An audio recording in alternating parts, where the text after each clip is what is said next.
কৃষ্ণ কৃষ্ণ কৃষ্ণ হরে হরে, হরে রাম রাম রাম হরে হরে। তো আমরা প্রভুপাদের মুখবন্ধের মধ্য দিয়ে এগোচ্ছি এবং ধীরে ধীরে আমরা কত অজানাকে নতুনভাবে আমাদের জীবনকে একটা প্রাঞ্জলময় করে তোলার চেষ্টা করছি। অবশ্যই আমরা দেখছি যে জীব এবং ঈশ্বরের মধ্যে সম্পূর্ণ পার্থক্য আছে। জীব কোনোদিন ঈশ্বর হতে পারে না। যিনি ঈশ্বর, যিনি পরমেশ্বর ভগবান শ্রীকৃষ্ণ, তিনি প্রতি যুগে, প্রতি মুহূর্তে, প্রতি সেকেন্ডে সেকেন্ডে তিনি ভগবান, তিনি ঈশ্বর, তিনি পরম পিতা। তাই আমাদের কর্মফলকে যদি আমরা ভগবানের চরণে নিবেদন করতে চাই, এই কর্মকে যদি আমরা ভগবানের উদ্দেশ্যে কর্ম করি, তাহলে আমাদের কোনো ফল গ্রহণ করতে হবে না। তাই প্রভুপাদ এখানে আলোচনা করেছেন যে আমরা পুরাতন কাপড় ফেলে দিয়ে নতুন কাপড় পরি।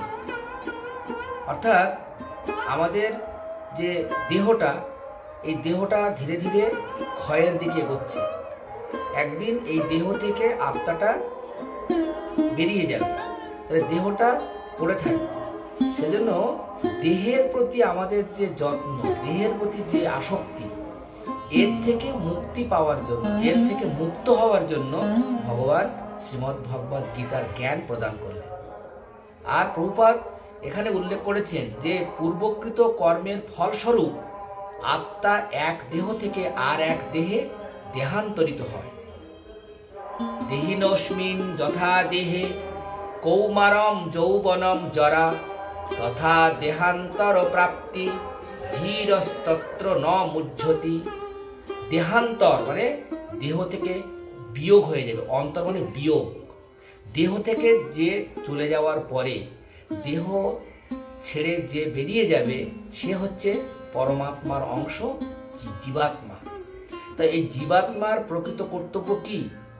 জীবাত্মার প্রকৃত কর্তব্য কি? যৎ করসি যৎ অশ্নাসি যজ্জু অসি দদাসি যৎ যত্তপস্যসি কৌন্তেয় তৎপুরুষ্য মত অর্পণ। আমরা যা কিছু করব, হোম, যজ্ঞ, দান, তপস্যা, এগুলো সব ভগবানের উদ্দেশ্যে আমরা নিবেদন করব। কিভাবে করব না, ভক্তিবিনোদ ঠাকুর গাইছেন, মানস দেহ গেহ যো কিছু মোর অর্পিলু তুয়া পদে নন্দ কিশোর। প্রভুপাদ আবার উল্লেখ করেছেন, তখনই সে তার পূর্বকৃত কর্মের বন্ধন থেকে মুক্ত হয়। কখন কখন পূর্বকৃত কর্মের বন্ধন থেকে মুক্ত হতে পারবো না? জীব যখন সত্যগুণে অধিষ্ঠিত হয়ে প্রকৃতিস্থ হয়। সত্যগুণে অধিষ্ঠিত হতে হবে কিভাবে না, একজন বৈষ্ণব সদ্গুরুর আশ্রয় থেকে নিত্য নিরন্তর কৃষ্ণ ভজন করা। কেন? কৃষ্ণ ভজিবার তরে সংসারে আইনু মিছে মায়ায় বদ্ধ হয়ে বৃক্ষ সম হয়ে। যেমন বৃক্ষগুলো প্রচন্ড শীত, বজ্রপাত, মুষলধারে বৃষ্টি, প্রচন্ড গরম, দাবদাহ সব সহ্য করছে, তাদের কোনো অভিব্যক্তি নেই, তারা তাদের দুঃখ কষ্টকে কোনোভাবে প্রকাশ করতে পারছে না। তো আমরা এই সুদুর্লভ মানব জীবন পেয়ে আমরা যদি সেই বৃক্ষের মতো দিনগুলোকে অবহেলা করলাম, এই মনুষ্য জীবনকে আমরা অবহেলা করে কাটিয়ে দিলাম, তাহলে আমাদের এই মানব জীবন বৃথা। মহাপ্রভু বলছেন, ভারত ভূমিতে মনুষ্য জন্ম হইল যার, জনম সার্থক করি কর পরোপকার। তো পরোপকার করার মহান একটা সুযোগ হচ্ছে, ওই যারে দেখো তারে কহ কৃষ্ণ উপদেশ, আমার আজ্ঞায় গুরু হয়ে তারও এই দেশ। অর্থাৎ কৃষ্ণ উপদেশ হচ্ছে শ্রীমদ্ ভগবদ গীতা। এই শ্রীমদ্ ভগবদ গীতার উপদেশগুলোকে যদি আমরা সর্বান্তকরণে গ্রহণ করি, শ্রদ্ধাপূর্বক, ভক্তি, বিশ্বাসের সঙ্গে, অবশ্যই আমরা কর্মফল থেকে মুক্ত থাকতে পারবো, আমাদের কর্মের বন্ধন থেকে আমরা মুক্ত হব। সেটা ভগবান বারবারই আমাদেরকে তার শরণাগত শিষ্য শ্রীমান অর্জুন মহাশয়ের মাধ্যমে সেটা শিক্ষা দিয়েছে। দেখুন এখানে প্রভুপাদ আবার বলছেন, এভাবে আমরা দেখতে পাই যে কর্ম নিত্য নয়। তাই ভগবদ্গীতায় বলা হয়েছে ঈশ্বর, জীব, প্রকৃতি ও কাল হচ্ছে নিত্য, কিন্তু কর্ম অনিত্য। খুব সুন্দর একটা আলোচনা প্রভুপাদ এখানে রেখেছেন যে ঈশ্বর, জীব, প্রকৃতি ও কাল এগুলো নিত্য। নিত্য নিত্যানাম চেতনশ্চেতনানাম। যিনি ভগবান, যিনি পরমেশ্বর, তিনি আমাদের সৃষ্টি স্থিতি প্রলয়ের কারণ, তিনি নিত্য। আর জীব এ নিত্য কেন? আর পরমাত্মা পরমেশ্বর ভগবান নিত্য, তাহলে জীবাত্মা নিত্য, জীব নিত্য, প্রকৃতি নিত্য। কিভাবে প্রকৃতি নিত্য হতে পারে? সূর্য, চন্দ্র, গ্রহ, নক্ষত্র, পাহাড়, পর্বত, নদ, নদী, দেখুন আলো, বাতাস, আগুন, মাটি, জল, আকাশ, এগুলো প্রকৃতির অংশ। এই প্রকৃতির কোলে আমরা এসেছি। এই প্রকৃতি কে? ভগবান শ্রীমদ্ ভগবদ্ গীতায় সেটাও শিখিয়েছেন, প্রকৃতে ক্রিয়মানানি গুণই কর্মাণি সর্বশ। অর্থাৎ ভগবান প্রকৃতিকে অধ্যক্ষতা করছেন। কিভাবে? ময়াধ্যক্ষেন প্রকৃতি। আমরা শিখেছি, আমরা শ্রবণ করছি, বারবার বারবার আমরা অধ্যয়ন করছি যে এই প্রকৃতিটা পরিচালনা করছেন ভগবান স্বয়ং নিজে।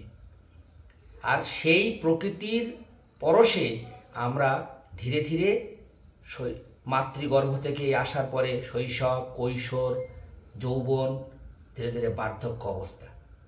অর্থাৎ এই সৃষ্টি স্থিতি প্রলয়ের যে ক্ষণ, সৃষ্টি স্থিতি প্রলয়ের যে মুহূর্ত, এই মুহূর্ত তার দ্বারাই পরিচালিত হচ্ছে। সেজন্য ঈশ্বর, জীব, প্রকৃতি ও কাল হচ্ছে নিত্য। কাল হচ্ছে কি? সময়। সময়টাও নিত্য না। কেন নিত্য হচ্ছে না? আমরা দেখছি যে আমাদের জীবনের যে মুহূর্তগুলো, যে সময়গুলো আমরা অতিক্রম করছি, এই সময়গুলো আমাদের জীবন থেকে চলে যাচ্ছে ঠিকই, কিন্তু আবার ঘুরে ঘুরে সেই একই সময়টায়। সেজন্য এখানে বলা হচ্ছে টাইম ইজ গড। এই নয় যে মাঘ মাস আবার আসবে না, জানুয়ারি মাসের 25 তারিখ আবার আসবে না, আসবে সময়। রাত আসবে না, দিন আসবে না, আসবে। এগুলো নিত্য, এ সব সময়ের জন্য।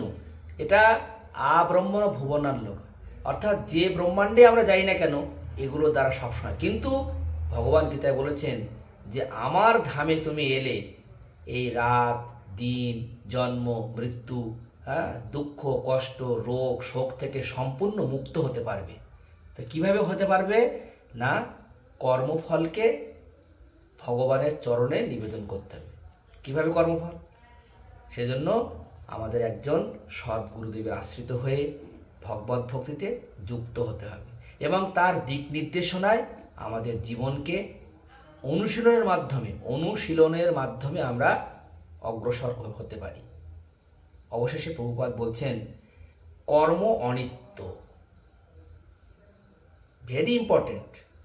আমরা যা কর্ম করছি এই সংসারের প্রত্যেকটা ব্যক্তিকে সন্তুষ্ট করার জন্য, খুশি করার জন্য, তদুপরি আমি নিজে সন্তুষ্ট হওয়ার জন্য, নিজে খুশি হওয়ার জন্য, নিজে সুখী হওয়ার জন্য 24 ঘন্টা কর্ম কর্ম কর্ম। কিন্তু কি কর্ম করব আমি? যজ্ঞার্থাৎ কর্মণ অন্যত্র লোক অয়ম কর্মবন্ধন। যজ্ঞ শব্দের অর্থ বিষ্ণু, অর্থাৎ বিষ্ণুর প্রীতিবিধানের জন্য যে কর্ম, সেই কর্মই হবে আমার প্রকৃত কর্ম। তাই কর্মটা হচ্ছে অনিত্য। কেন না? এই কর্মটা আমাদের যখন ভগবানের উদ্দেশ্যে, গুরুদেবের প্রীতিবিধানের উদ্দেশ্যে, ভগবানের প্রীতিবিধানের উদ্দেশ্যে, বৈষ্ণবের প্রীতিবিধানের উদ্দেশ্যে যখন আমরা কর্ম করব, তখন এই কর্ম আমাদের নিত্য হবে। যে কর্মটা আমরা করছি, যেমন আপনারা বললেন যে প্রতিদিন আমরা ভোরবেলা ঘুম থেকে শয্যা ত্যাগ করছি, স্নান করে মঙ্গল আরতি, হরিনাম জপ, ভগবানের ভোগ নিবেদন, প্রসাদ সেবা, গীতা ভাগবত পাঠ, কীর্তন, শ্রবণ, ভগবানের বাণীকে প্রচার প্রসার করার জন্য আরও মানুষের কাছে আমাদের প্রচারকে এগিয়ে নিয়ে যাওয়ার জন্য আমরা যে সুযোগগুলো গ্রহণ করব, সেটা এই কর্মগুলো সবই নিত্য কর্ম। এই কর্মগুলো অনিত্য নয়, এগুলো আমাদের আত্মার সঙ্গে যাবে। আমরা এই দেহ দিয়ে যা কর্ম করছি, এই কর্মগুলো যখন আমরা ভগবানের প্রীতিবিধানের জন্য কর্ম করব, সেই কর্মগুলো হবে সম্পূর্ণভাবে নিত্য। এখন আপনি কারখানায় কাজ করতে পারেন, অফিসে কাজ করতে পারেন, কিন্তু ওই কর্ম দিয়ে আপনি যা কিছু রোজগার, যা কিছু আয় উপায় হচ্ছে, সেটা আপনি ভগবানের প্রীতিবিধানের জন্য করুন। বাড়িতে ভগবানের সেবা, গুরুদেবের সেবা, বৈষ্ণব সেবা। প্রভুপাদ মাত্র 40 টাকা নিয়ে দূর দেশে পাড়ি দিলেন, অজানা দূর দেশ। মালবাহী জাহাজে উঠলেন, 70 বছর বয়স।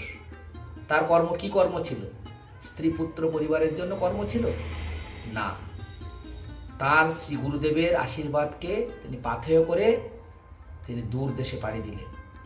কিন্তু সেই কর্মের ফল হিসেবে আজ আমরা দেখছি সারা বিশ্বব্যাপী মানুষ আজ এই শ্রীমদ্ ভগবদ গীতার জ্ঞান, শ্রীমদ্ ভাগবত, চৈতন্য চরিতামৃত আদি বিভিন্ন প্রামাণিক শাস্ত্রের শরণাপন্ন হয়ে মানুষ তার নিজের জীবনকে সুখ এবং সমৃদ্ধময় করে তোলার প্রয়াস নিয়েছে।